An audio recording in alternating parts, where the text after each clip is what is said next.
Make sure you check out altrealitygames.com for a great buy list that's constantly updated, great selection of miniature figures, massive single card inventory for numerous TCGs, and also D&D products. Alt Reality Games. Play hard or go home.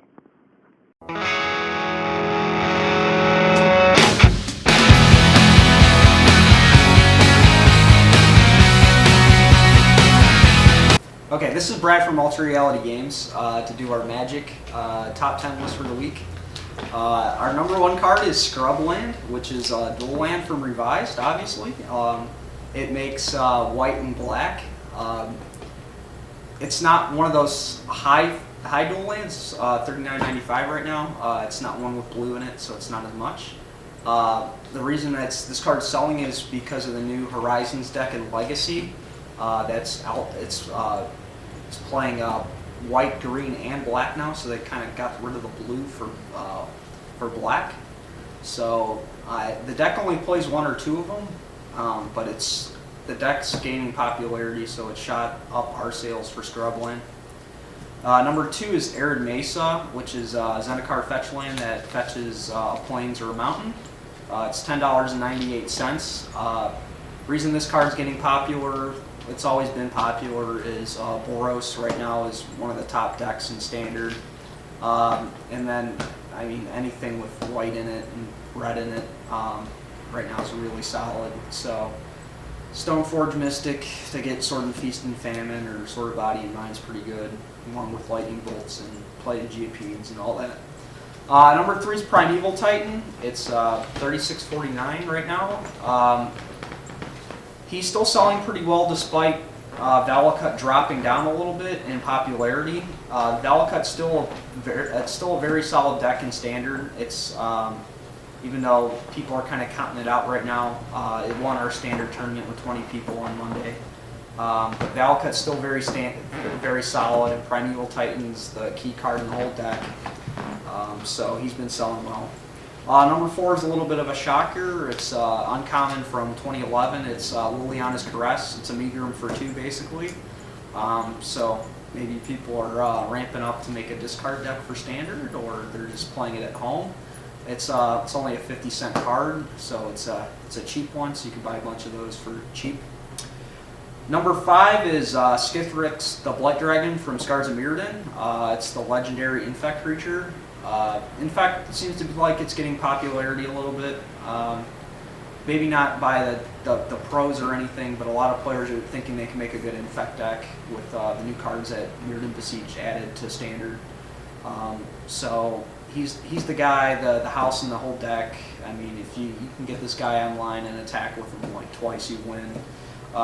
He's about $9.50 right now. And then our sixth card is Sword and Body in Mind. This might come as a little bit of a shocker as well over Sword of Feast and Famine. Sword of Feast and Famine is not even on the list right now. They're both solid cards, obviously. Sword of Body in Mind's a lot cheaper though than Sword of Feast and Famine by like $7 or $8. That could be one reason why we're selling a lot more of these. That or more people are just playing against a lot of Jaces. Sword and Feast and Famine is really good too now. I don't know why it's not on the list, but maybe we'll put it in at the 11th spot. Sword of Body and Mind's a $12 card. Sword and Feast and Famine is about 18 to 19.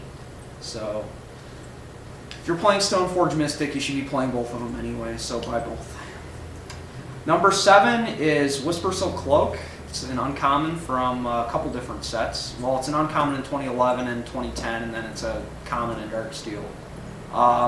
It's only a quarter. It gives when you equip your creature, it gives them Shroud and Unblockable. In Limited, the card's a bomb. In Standard, I don't know if people are starting to play this or what, or if it's just more of a casual card. But it's been selling well. I don't know exactly why, but I mean it's been selling. Number 8 is Preordained from 2011. It's 1 blue to scry 2 and draw, so you can look at your top 3 if you need to.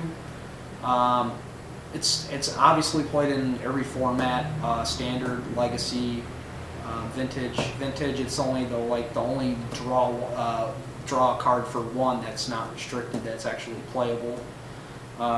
So that's Preordained. It's 50 cents. It's a common.